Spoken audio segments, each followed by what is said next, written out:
Assalamualaikum warahmatullahi wabarakatuh. Kami dari kelompok 5 yang terdiri dari Sofia Putri Marhama, Diva Firma Ananda, Rizka Bella Amalia, Olga Cendina Filia, Yosiska Tri Oktariani, Muhammad Zufar Hanan Satria akan membawakan materi audit properti, bangunan pabrik, dan peralatan. Di sini kami akan membahas tentang pengujian audit properti, bangunan pabrik, dan peralatan yang terdiri dari melaksanakan prosedur analitis, memverifikasi akuisisi tahun berjalan, memverifikasi pelepasan atau pembuangan tahun berjalan, memverifikasi saldo akhir akun aset, memverifikasi beban penyusutan, dan yang terakhir memverifikasi saldo akhir akumulasi penyusutan. Terdapat jenis akun lain dalam siklus akuisisi dan pembayaran. Yang pertama, properti, bangunan pabrik dan peralatan. Yang kedua, beban dibayar di muka. Yang ketiga, kewajiban lainnya. Dan yang keempat, akun laba dan beban. Pada kali ini kami akan menjelaskan tentang poin pertama, yaitu audit atas properti, bangunan pabrik, dan peralatan. Properti, bangunan pabrik, dan peralatan adalah aset tetap yang memiliki usia lebih dari 1 tahun yang biasanya digunakan dalam bisnis dan tidak diperoleh untuk dijual kembali. Tujuan dari penggunaan aset tersebut adalah sebagai bagian dari operasi bisnis. Karakteristik yang lebih dari 1 tahun tersebut menjadi pembeda yang signifikan antara audit atas properti, bangunan pabrik, dan peralatan dengan persediaan, beban dibayar di muka, dan investasi. Selanjutnya, tinjauan atas akun yang berkaitan dengan peralatan. Auditor membedakan cara memverifikasi peralatan dengan akun aset lancar karena 3 alasan. Alasan yang pertama, biasanya akuisisi peralatan jarang dilakukan pada periode berjalan. Contohnya, peralatan berat yang sering digunakan dalam perusahaan manufaktur. Alasan yang kedua, jumlah setiap akuisisi seringkali material. Kemudian, alasan yang terakhir adalah peralatan mungkin tetap disimpan dan dicatat dalam catatan akuntansi selama beberapa tahun. Pada saat mengaudit peralatan dan akun-akun terkait, auditor memisahkan pengujian ke dalam beberapa kategori.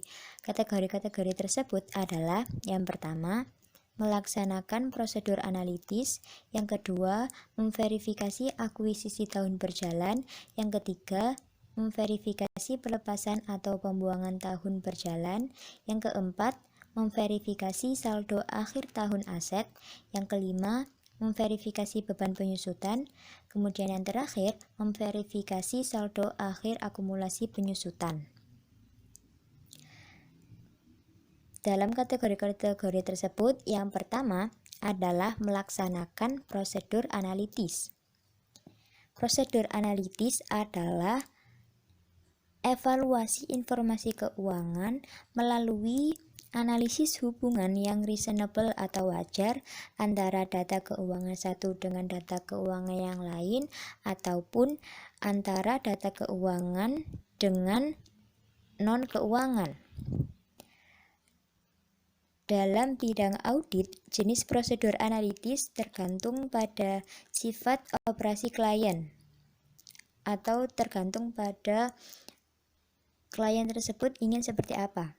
Karena akan mempengaruhi metode akuntansi mana yang akan digunakan oleh perusahaan tersebut, sehingga akan mempengaruhi auditor dalam menentukan strategi audit yang akan dipilihnya nanti. Nah, di sini ada contoh prosedur analitis pada peralatan. Yang pertama, dengan cara membandingkan beban penyusutan yang dibagi dengan biaya peralatan kotor dengan tahun sebelumnya. Yang kedua, dengan cara membandingkan akumulasi penyusutan yang dibagi dengan biaya peralatan kotor dengan tahun sebelumnya. Ketiga, membandingkan reparasi dan pemeliharaan bulanan atau tahunan, beban perlengkapan, beban peralatan kecil, dan akun-akun serupa dengan tahun sebelumnya.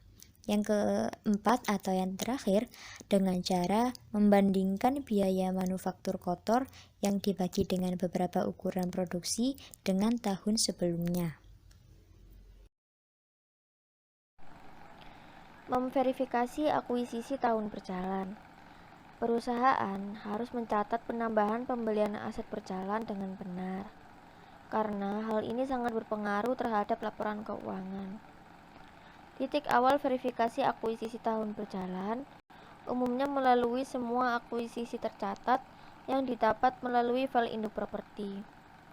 Dalam melakukan verifikasi akuisisi tahun berjalan, auditor harus memahami standar akuntansi untuk memastikan klien mengikuti persyaratan terkait, dan auditor harus mengetahui kebijakan kapitalisasi klien untuk menentukan apakah akuisisi telah diperlakukan secara konsisten dengan tahun-tahun sebelumnya. Karena pentingnya akuisisi periode berjalan dalam audit peralatan, auditor biasanya menggunakan 7 dari 8 tujuan audit yang berkaitan dengan saldo sebagai kerangka referensi bagi pengujian atas saldo. Yang pertama ada eksistensi, lalu kelengkapan, lalu keakuratan, lalu klasifikasi, lalu pisah batas, lalu detail tie-in, serta hak dan kewajiban. Selanjutnya adalah memverifikasi pelepasan tahun berjalan.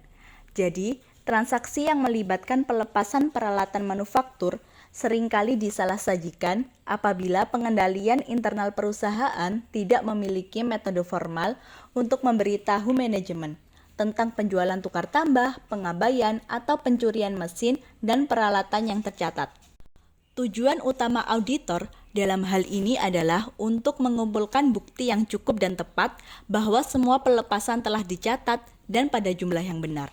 Titik awal verifikasi ini berada pada schedule klien yang berisi catatan pelepasan. Biasanya mencakup beberapa hal. Yang pertama, tanggal aset dilepaskan. Yang kedua, nama orang atau perusahaan yang peroleh aset. Yang ketiga, harga jual. Yang keempat, biaya asli. Yang kelima, tanggal akuisisi. Dan yang keenam adalah akumulasi penyusutan. Ada beberapa prosedur dalam memverifikasi pelepasan. Yang pertama, meninjau aset yang baru diakuisisi apakah menggantikan aset yang ada. Yang kedua, menganalisis keuntungan dan kerugian dari pelepasan aset dan pendapatan lain-lain untuk menerima dari pelepasan aset. Yang ketiga, meninjau modifikasi pabrik dan perubahan lini produk dan perubahan peralatan utama terkait komputer yang mahal, pajak properti, atau pertanggungan asuransi untuk indikasi penghapusan peralatan. Dan yang terakhir, bertanya kepada manajemen dan personel produksi tentang kemungkinan pelepasan aset. Dua tujuan auditor ketika mengaudit saldo akhir akun peralatan termasuk menentukan bahwa 1. Semua peralatan yang tercatat ada secara fisik pada tanggal neraca. 2. Semua peralatan yang dimiliki telah dicatat. Pada umumnya, langkah audit yang pertama berkenaan dengan tujuan mengikat peralatan seperti yang tercantum pada file induk, sama dengan buku besar. Memeriksa printout file induk untuk melihat bahwa totalnya sama dengan saldo buku besar biasanya sudah mencukupi. Auditor mungkin saja memilih menggunakan perangkat lunak audit untuk memvoting versi elektronik file induk atau menguji voting beberapa halaman secara manual. Setelah menilai risiko pengendalian untuk tujuan eksistensi, auditor memutuskan apakah perlu memverifikasi eksistensi setiap item peralatan yang tercantum dalam file induk. Jika terdapat kemungkinan yang besar bahwa aset tetap yang hilang yang berjumlah material masih tercantum dalam file induk, auditor dapat memilih sampel dari file induk dan memeriksa aset aktual. Demikian juga berdasarkan penilaian auditor atas risiko pengendalian untuk tujuan kelengkapan. Auditor dapat memeriksa secara fisik sampel item peralatan utama dan menelusurinya ke file induk. Selain melakukan prosedur untuk memperoleh bukti yang terkait dengan tujuan audit yang berkaitan dengan saldo aset tetap, auditor juga melaksanakan prosedur audit yang terkait dengan 4 tujuan penyajian dan pengungkapan aset tetap. Penyajian dan pengungkapan yang tepat atas peralatan dalam laporan keuangan harus dievaluasi secara hati-hati untuk memastikan bahwa standar akuntansi diikuti. Selanjutnya yaitu memverifikasi beban penyusutan. Beban penyusutan merupakan salah satu dari beberapa akun beban yang tidak diverifikasi sebagai bagian dari pengujian pengendalian dan pengujian substantif atas transaksi. Dalam tujuan audit yang berkaitan dengan saldo, keakuratan adalah hal yang penting dalam verifikasi beban penyusutan. Dalam menentukan hal tersebut, auditor harus mempertimbangkan 4 aspek. Yang pertama yaitu umur manfaat akuisisi periode berjalan, yang kedua metode penyusutan, yang ketiga estimasi nilai sisa, yang keempat kebijakan penyusutan aset dalam tahun akuisisi dan disposisi. Dalam menentukan kelayakan umur manfaat yang dibebankan ke aset yang baru saja diakuisisi, auditor harus mempertimbangkan umur fisik aset, umur yang diharapkan, dan kebijakan perusahaan yang ditetapkan menyangkut pertukaran peralatan. Kemudian, metode yang berguna untuk mengaudit penyusutan adalah pengujian prosedur analitis atas kelayakan yang dilakukan dengan mengalihkan aset tetap yang belum disusutkan dengan tingkat penyusutan tahun tersebut. Lalu yang terakhir ada memverifikasi saldo akhir akumulasi penyusutan. Ada 2 tujuan yang biasa ditekankan dalam audit atas saldo akhir akumulasi penyusutan. Yang pertama, akumulasi penyusutan pada file induk sama dengan buku besar. Jadi antara file induk dengan buku besar itu akumulasi penyusutannya sama. Tujuan ini dapat dipenuhi dengan menguji voting akumulasi penyusutan dalam file induk properti dan menelusuri totalnya ke buku besar umum. Voting itu menguji kebenaran penjumlahan total dan subtotal secara vertikal. Lalu yang kedua ada akumulasi penyusutan di file induk sudah akurat. Di beberapa kasus, umur peralatan berkurang. Dan yang dilakukan auditor yakni mengevaluasi akumulasi penyusutan. Tujuan dari evaluasi akumulasi penyusutan ini untuk memastikan bahwa nilai buku bersih tidak melampaui nilai realisasi aset. Lalu kita ada contoh kasus audit properti perusahaan M menurut PSAK 13. Tahun 2009, perusahaan M mentransfer aset tetapnya ke properti investasi karena disewakan kepada perusahaan N. Dari sisi pemberian tambahan jasa, pengelolaan bangunan seluruhnya dikelola oleh PTM dan bernilai signifikan. Lalu laporan keuangan individu pada PTM mengklasifikasikan bahwa properti yang disewakan kepada PTN sebagai properti investasi. Pertanyaannya, sudah tepatkah klasifikasi properti investasi PTM menurut PSAK 13? Jawabannya belum ya teman-teman. Kenapa? Jawabannya ada di slide berikutnya, tapi sebelum kita ke slide berikutnya, bisa dibaca poin nomor 2 ya. Dari sisi pemberian tambahan jasa, pengelolaan bangunan seluruhnya dikelola oleh PTN dan bernilai signifikan. Bernilai signifikan ya. Kita ke next slide.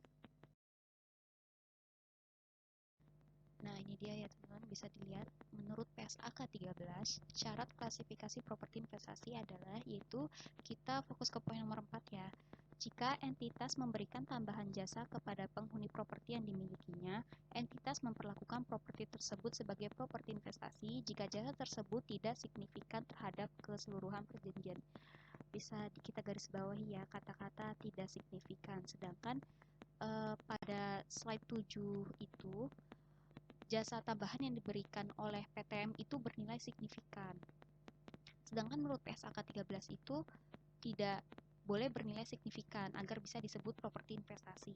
Bisa menjadi properti investasi jika PTM membiarkan PTN untuk mengelola sendiri biaya tambahan jasa agar tidak menjadi signifikan. Jadi yang bayar biaya tambahan jasa itu PTN semuanya gitu. PTM itu nggak bertanggung jawab atas biaya tambahan jasa tersebut. Sekian presentasi dari kelompok kami. Kurang lebihnya mohon dimaafkan. Wassalamualaikum warahmatullahi wabarakatuh.